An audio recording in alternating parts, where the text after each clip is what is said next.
Guardians is really fun. Well, that was Rocket Raccoon is a killer. That was gonna go into my question. Yeah. That is, so my problem with that was because I had a lack of perspective. Okay, all right. So do you think that some of these poor decisions can be made through a lack of perspective? Like, what role do you think? They're not poor decisions. They're, you know, at the moment, like, my first decision that was like horrifying to me was getting rid of Adventure Through Inner Space and putting in Star Tours. And I worked that as a ride operator when I was going to Cal Poly in Pomona for centuries. Man had but his own two eyes too. You know, I knew it by heart.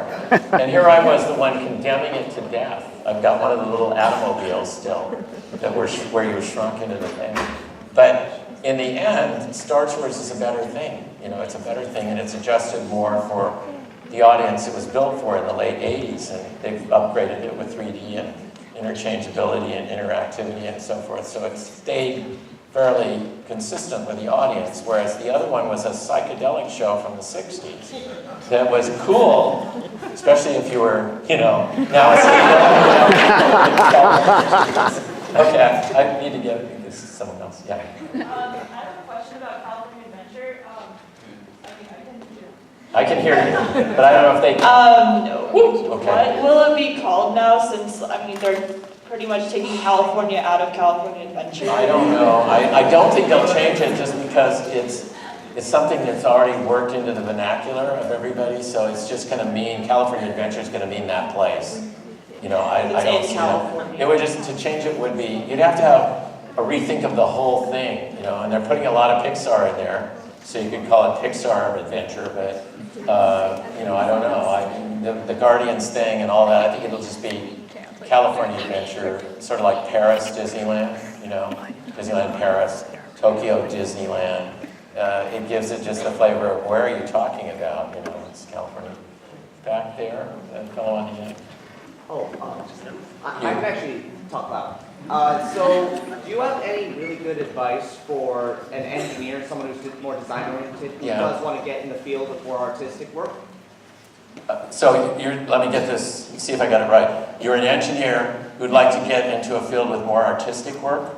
To be able to diversify the portfolio, the way you have to. Yeah. I think that's up to yourself, that you're training yourself as an engineer.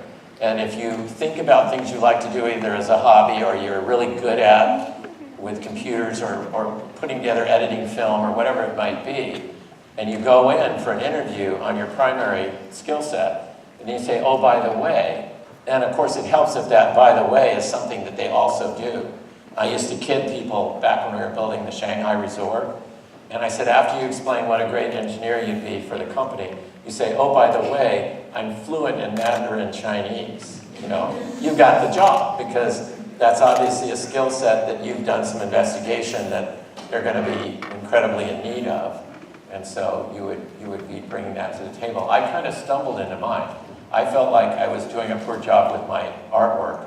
It was okay. It just wasn't like as good as Herbie Ryman or John Finch or anything like that. And so I thought, in desperation, I said, would you come to the car and look at my engineering project? And I'm sure they sat somewhere and said, well, you know, he's got a good enough skill as an artist, but he also understands the engineering and everything we do. And when I did Big Thunder, that little clay model, I could kind of intuitively understand like how the hills could work and how much energy we could recapture and so forth. And it wasn't far off when we finally put it through an engineering computer analysis on it, but it wasn't far off, you know, just based on my kind of intuition about the loss of gravity and so forth on it. So I would look for something that you love to do that is somewhat compatible. I mean, going in and saying, I love to do flower arrangement, and I'm an engineer, I don't know that would, you know, so you got to have something that you kind of figure is going to be the thing that pushes you in front of all the other people that are vying for the same, that may have the same level of skill sets that you do. Way over here in this corner. Thank you for encouraging us through the heart of the world. I love Yeah. that. And thank you for encouraging us through the heart of a 12-year-old. I love that imagery. And Have you always been rogue since that age, and were you supported by your family and or other mentors? I'd love to hear more about that. Okay, was I supported by my family? No. My father and mother were pretty, well, my dad was a banker, my mother was a third grade teacher, and so everything that I liked was scary to them as far as being superfluous and not aimed at getting a real job or being practical or anything. And when I talk about Disneyland, my mother had a way of making it sort of downplay. So I wish you wouldn't talk about that Dumbo stuff all the time. You know, she'd pick a thing that sort of downgraded it. You know, I said, I'm not into the Dumbo ride at Disneyland, but I really like the things they do. So I didn't have that, but Maxine was my college professor, and I had a 6th grader teacher, Mr. Elis, who saw that I was a year younger in my class, and so I was really short. When I went back to the high school reunions, I'm taller than some of the football players, so that revenge is sweet, you know. But in 6th grade, I was about that tall and as skinny as a rail, and he knew I wasn't good at kickball and all the things that the kids were doing, so he started me doing the bulletin boards and setting up all the displays in the room, and you know, then saying, look what Tony did on we had a thing on the airport. I remember I laid out this bulletin board about the airport and all the planes on the runways and all that stuff. And so that was the first time I got that reinforcement. And I'll tell you a story on that that's important to you as you go through life. I was flipping through the phone book. I know you don't have those anymore, but I had a phone book. And it opened to the page, Elis. And I saw there Ralph Elis. And I said, I wonder if that's the guy I had in 6th grade. And I wrote to him and I said, we just opened this Big Thunder, and I often think of you and how you gave me that support I needed when I was feeling really down on being not as good as the other kids and all that. And I never heard anything, and 5 years later the phone rings, it's his brother. You know, my brother just died, and I was cleaning out his things, and he had a little box with 10 mementos in it of things that were really precious to him, and he cared for his wife for 10 years, and when she finally passed away, he was very ill himself. And I opened this thing, and your note to him about how much it meant to you, that he helped you in the 6th grade, was there with those 10 things. So you never know what impact you can have on affecting people that affected your lives. And certainly with Maxine, I spent time with her until she was 100 years old. But Mr. Elis, I only saw him that year in school. But to find out that he had kept something you sent him was pretty precious, you know. So, yeah, those were my guides. Here. Yeah, okay. That must be a special one. 3 people for one voice. Hi, I was wondering, well, I'm a high schooler, senior. What are you doing in college here then? Those advanced programs? Yeah, my sisters go here too. Okay. So I was wondering, I just applied for all my schools, and I was wondering what kind of colleges would be best to get into, like Disney, and also why did you decide to switch from Cal Poly to Long Beach? Okay, a loaded question. That's terrible. Well, of course, Disney has a school that they fund, which is Cal Arts out by Magic Mountain. So you get a 1-up, I would say, if you went there. That doesn't mean I feel it's the best school for learning the things that you need to learn, but it does give you an entree into that. At UCLA, we were teaching a class. I don't know if they've still continued it up till last year in experience design, which I used to give a lecture there. I did last year. It wasn't called this fall, so I don't know if it's been offered. And then, but I found that the reason I switched around, the question being, why did you leave Cal Poly? I started at a community college in architecture, and I found that too rigid for me. Then I went to Cal Poly, and I was in landscape architecture and urban planning. And you know, it was more about like designing for freeways and shopping centers and things of that nature. And I don't know, I just had more of wanted the freedom. And I was doing a class at Cal Poly in graphic design. and I was designing the cover for a book I was doing. To your question over there, I was doing a book on my own about making a ride on Mary Poppins. And so I figured I could do the cover as my assignment for that poly class. So I did the cover of this booklet I was going to make. And the guy looked at it and said, "What are you majoring in? You know, maybe you're in the wrong major. This is really neat, and it's not like anything I've seen. Have you thought about going to art school?" And I guess I suppressed that because, again, having very conservative parents about, you're going to be an architect, you're going to be an urban planner, I'm going to be proud of my son's plaque on the wall. And I thought, going home and saying, I'm going to be a hippie artist, you know, that I couldn't even conceive of that. But he kind of gave me the impetus to do it. And so I switched. And then, as I said, I lucked out by getting this incredible mentor at State, Long Beach State. And she literally stayed as a friend throughout her entire life. And so it was just a match made in heaven, because I wouldn't have liked theater either. I think I would have gone, doing the opera Turandot, I can't paint the sense of this opera, that would be boring to me. And she realized that I would be challenged more by doing something that I wanted to do, an attraction for the parks. But she worked me really hard. I had to go through all the research and all the things that I was more inclined to do. That it wasn't like a boring assignment. It was something that I really wanted to do. So she got so much more out of me than I would have if I was driven to just go through check off like all the electives you have to take and everything that I would have had to do the regular way. So, Go Beach. Like Go Beach, yes. And I still go there all the time to support them, because state schools need a lot of help in getting recognition. Steven Spielberg went to Long Beach State. So a lot of people came out of the state colleges that don't get the recognition that, you know, that everyone going to the fancy private schools and so forth too. So I feel very strongly that you have more opportunities in a state school, I think, but then you're not going to have the inside click access that you might get going to a school like Art Center in Pasadena. Will guarantee you a job in Detroit if you graduate. You're guaranteed a car design job. If you go to Disney's, you know, Cal Arts, you're probably going to be able to get into animation or Imagineering, at least get your foot in the door. But you may not learn as much as you learn in a broader school. Yes, down here. Hi, I'm sorry I lost my voice. I was wondering what you think is more important, the art side or the engineering side for someone who wants to work for Disney Imagineering?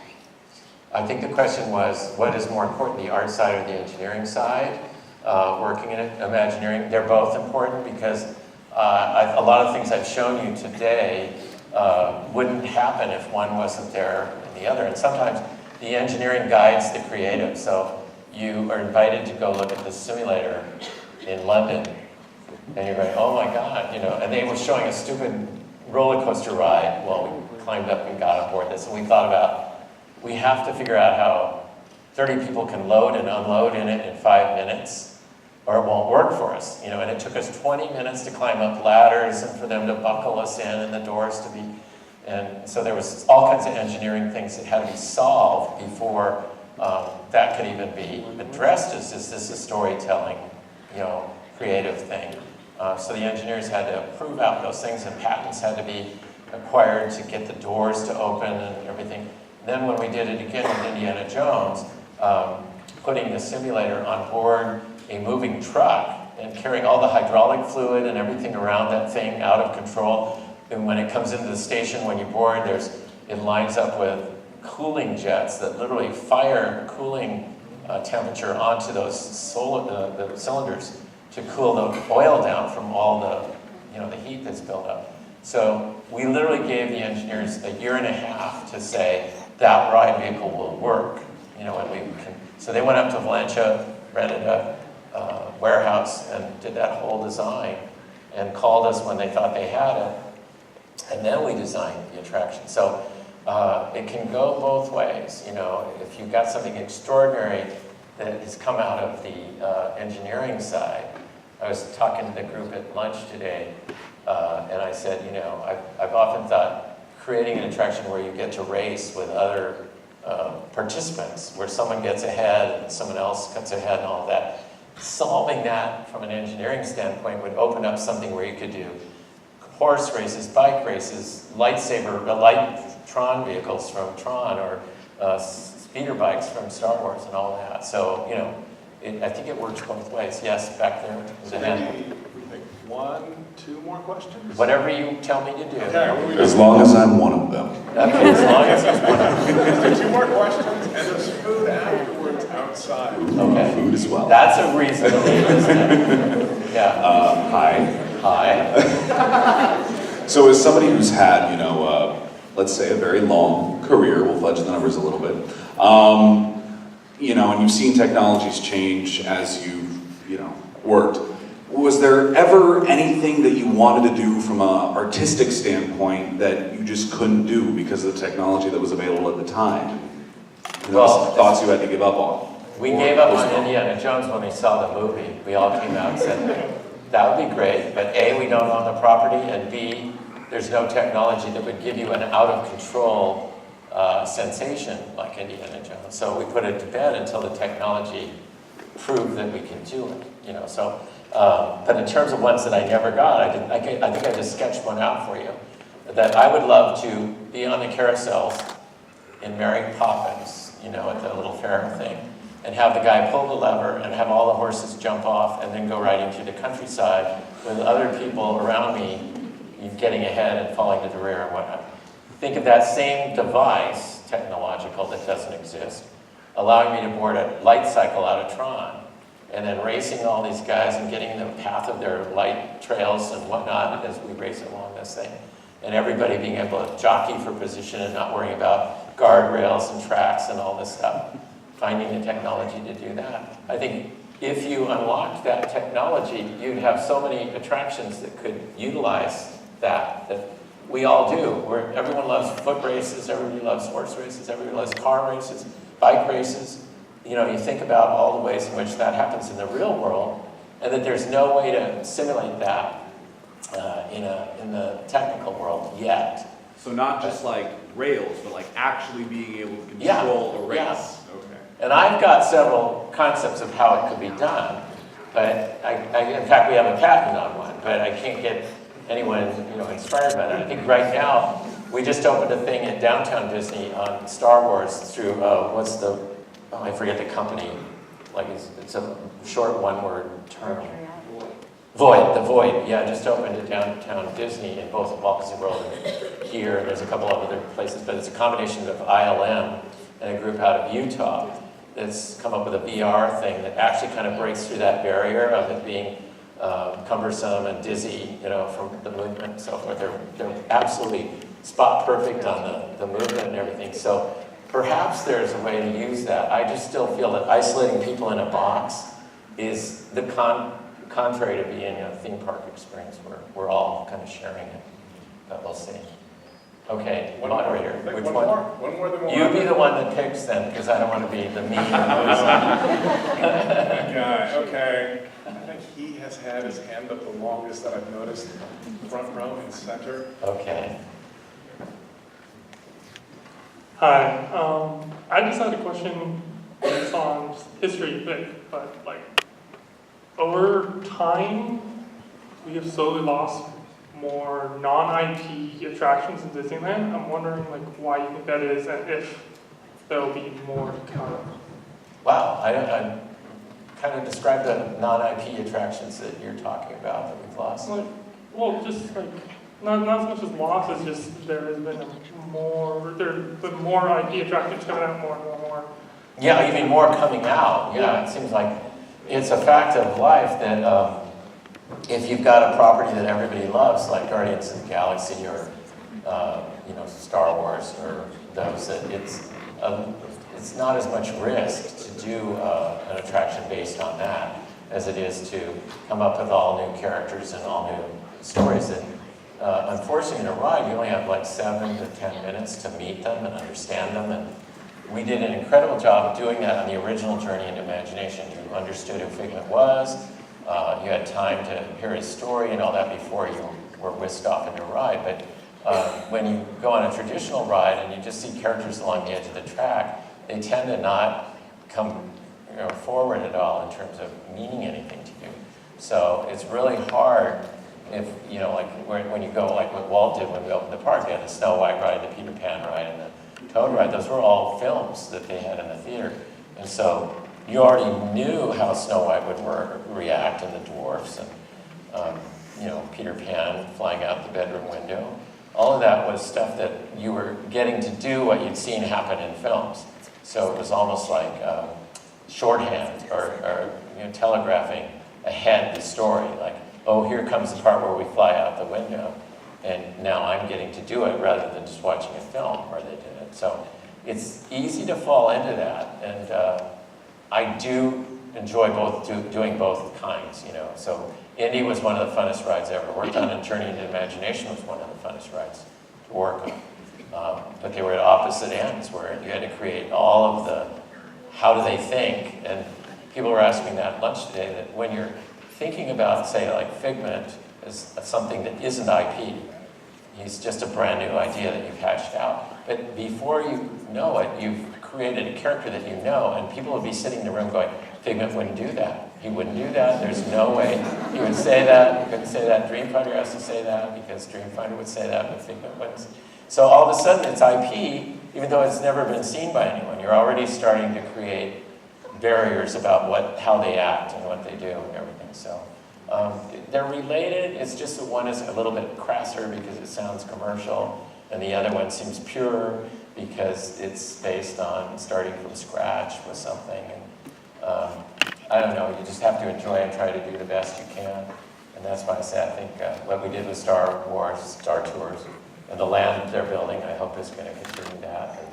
And then Indiana Jones and the Marvel Tower of Terror replacement with Guardians. I think they're all good things. So I love Midway Mania and the pop guns.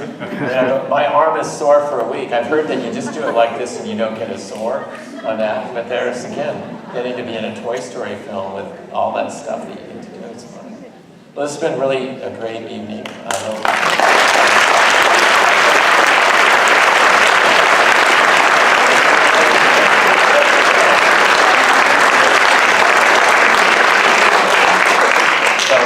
Out there? There's some food, and there's some cookies, brownies, some things to drink. Thank you all for coming out, and thank you again for Tony Baxter.